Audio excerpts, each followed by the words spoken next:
Okay, this week's Inside the Lords, a couple of themes. First of all, I want to talk about the debate around the immigration question and the small boats, because it's obviously all over the headlines. And the way it works in the House of Lords is that if there was a statement made in the Commons, it can be brought forward as an urgent statement repeat in the Lords. And so last night we had an urgent statement repeat in the Lords in relation to the new law banning illegal immigration. And we were given 40 minutes to talk about it, and that means that the front bench get, 20 minutes of that, and then backbenchers get in for some small bites. Such was the number of people who wanted to come in to speak, by the way, that they had to extend it by an extra 10 minutes, which was very unusual, which meant that I actually got in. And I wanted to make a couple of observations on it. The first point is that I really hated the fact that both sides, both Labour and the Tories, played party politics with the issue. So the Conservative front bench, and this in fact happened in the Commons as well, were implying that the Labour Party believed in open borders, were completely, I think in the Commons I think Rishi Sunak actually said that they were supporting the people smugglers. Right? It's completely hyperbole and over the top and ridiculous, as you can imagine. But on the other hand, it's also the case that the opposition parties imply that anyone who thinks that you should do something about the fact that we've got porous borders, that we can't control the borders, which, by the way, if you can't control the borders, you're not a country, just to note. Countries have borders, that's the point, that's the basis on which the nation state acts democratically. And that anyone who challenges that must be somebody who is inhumane, doesn't care about anybody from around the world, xenophobic. And we've all heard the discussions around Nazi Germany trending on Twitter, 1930s from Germany from Gary Lineker and so on. So it really doesn't help when you've got kind of people shouting at the Tories as though they're Nazis, and the Tories on the other hand behaving as though everybody in the Labour Party is completely on the other side. So just unhelpful. It was interesting to note that a lot of the Labour backbench left. One of the reasons I got in was because there was actually a deserted scene, right? Everybody walked out before the discussion. I think that does indicate the Labour Party find this an awkward topic, right? They're usually baying, but there just wasn't very many of them. But David Blunkett, Lord Blunkett, said an interesting thing, part of my irritation with the party politics stuff, where he said that Suella Braverman, the Home Secretary, had used such incendiary language, and when she talked about, billions arriving, which undoubtedly was hyperbole, that she was creating a crisis. And so when I got in, I pointed out, no, that she wasn't creating a crisis or her language, but there is a crisis, and the crisis is that we have got no control over the borders.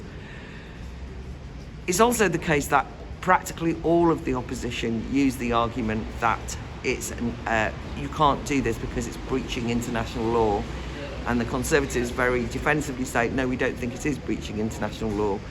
And I think that one of the things which will be explored in the next few weeks is that you have to say that if you can't have domestic law because international law stops you from doing what you decide to do democratically, then we have to say there's something wrong with the way that international law is set up.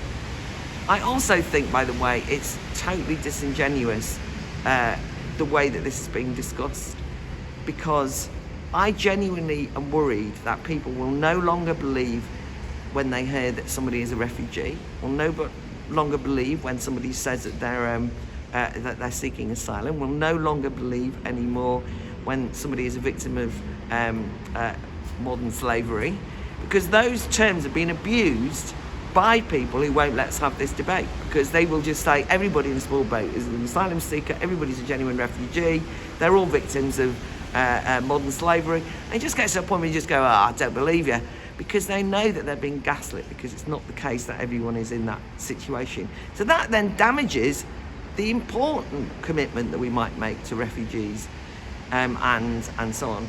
It's also the case, and I think this is really important, is that the accusation is that people like me, who point out that not all of them are coming for those reasons, and they might well be coming as economic migrants. And I, by the way, want to say that we should open up a discussion on whether we should have more economic migration. The majority might not agree with me, but I think that's a valid discussion. I'm going to say, it's disgusting, you just call them economic migrants. It's like, well, isn't that demonising an economic migrant? What's wrong with being an economic migrant?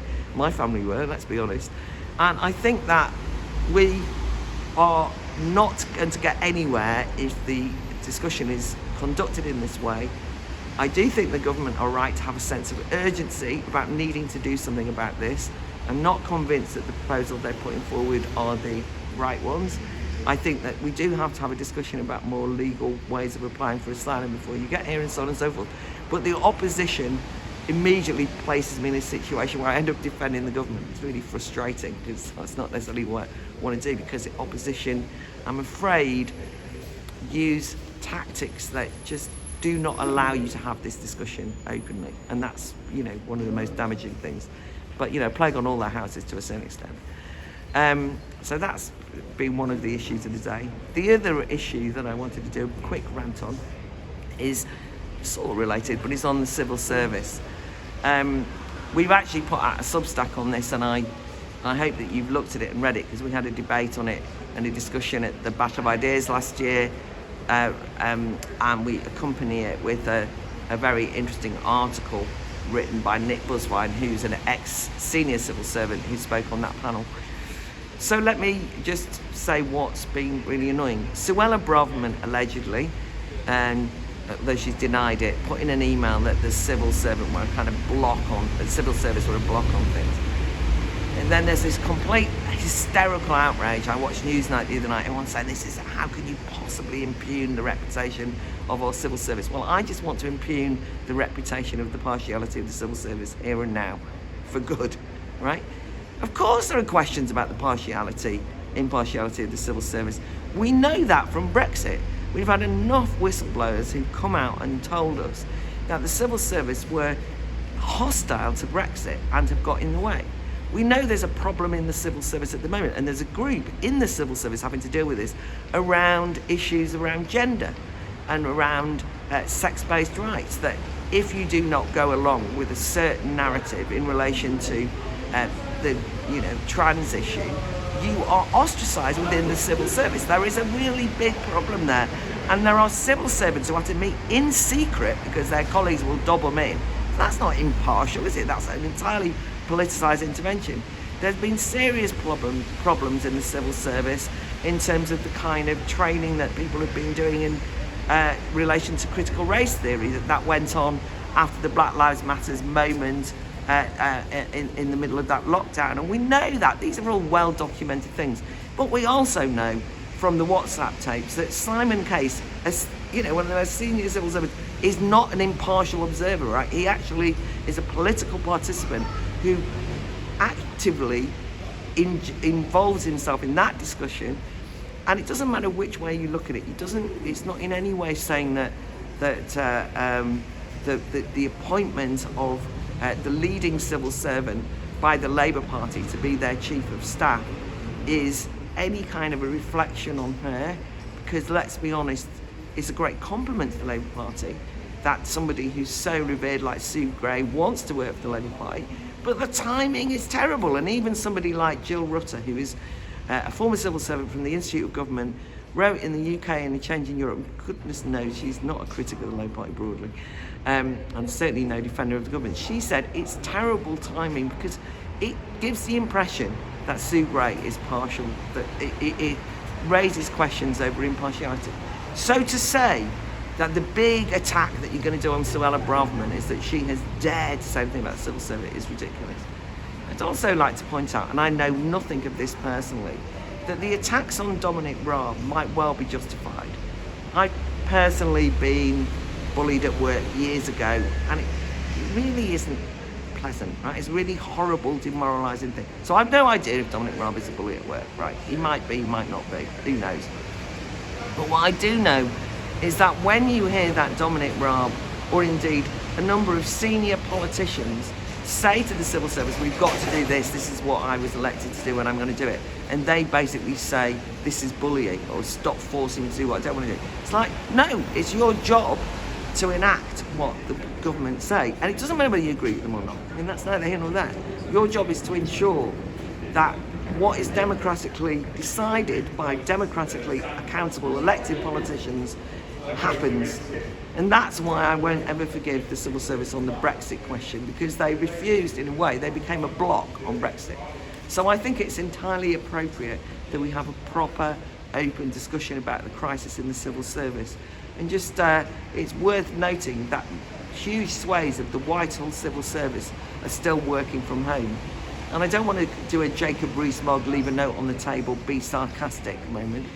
It just would imply that this is not a functioning, dynamic body of people who, when the country really does face a crisis, whether it's a lack of housing, whether it's dealing with the small boats, whatever it is, they're just not there in the office to be rallied around to actually act as forward troops.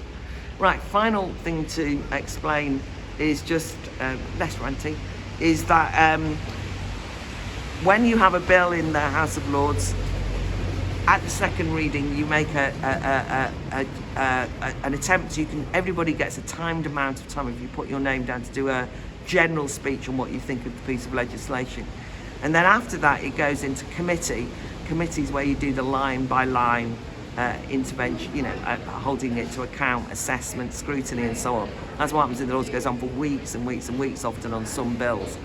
And I have done recently quite a lot of second reading speeches, but I know that, when it comes to the retained EU law bill, that the details in terms of the legal stuff, and I'm not going to be able to contribute very much to that. But I have tried to sit in on it. I'm not in a party, I can only go to follow so many bills through. In the EU retained law bill, the one thing that you have to know is that sometimes that scrutinising line by line, which they claim to be dispassionate and just to make sure it's good law, takes a political turn. So having listened to what appeared to be legal challenges to the bill, actually it ended up being a criticism of UK lawmaking and singing the praises of EU lawmaking, quite political. So I did jump up and make a rather kind of annoyed speech about the fact that effectively what all of the amendments were trying to do was not scrutinise the bill, but actually thwart it. Basically say, we don't want almost to ensure that this becomes domesticated law with any kind of urgency. They're certainly terrorised that regulations will be thrown out and so on, but it's very much posed as the mistake we made back in 2016. That's effectively it, so you can intervene. But it's also the case in the Financial Services Bill, which is a very detailed new bill, actually a piece of legislation that's been brought in precisely because of Brexit, because it's a UK attempt at having a new legislative framework for financial services. You can imagine I know nothing. Everyone in the room has worked for, the major financial services. They're the chairs of banks, they're on the boards of, the big four accountancy. I'm like, I've got a bank account, that's about as far as it goes. But there are certain parts of that bill that you can then make, or somebody like me, because I spoke at second reading, can make an intervention. And I noticed that there were a lot of amendments on cashless society, what to do about that were a bit more in my territory. And so I did make a speech, intervene on that. Quite a lot of people have appreciated that, because that was more about the consumer. And I've even put an amendment in next week, which is going to talk about the dangers in a cashless society of a politicised, woke financial services brigade, who actually can close down your bank accounts or your financial services if they disagree with your views. Even views expressed nowhere near the Halifax or whatever, but if they simply, and they actually state this in their terms of service, and I'm putting down a free speech amendment in that sense. So I'm just trying to explain that even when I'm not expert enough to really do the detailed scrutiny, there are opportunities to make broader political points in these bills, even through the details within the bill. So that's what I intend to do. I'm about to go in now to listen to the debates on the minimum service strikes bill, which I spoke at the second reading, I doubt very much I'll speak, because the truth is that half the trade union bureaucracy from the last 2 decades are in the House of Lords, Lord this and Baroness that. Frances O'Grady is in there now as Baroness, and I think that they will probably be all over the detail on what this means for workers' rights. I won't necessarily agree with them, but I'm prepared to leave it up to them as experts to kind of hold the government to account on this one. But I'll be listening in to see if there's anything I feel that people are being partisan or one-sided about.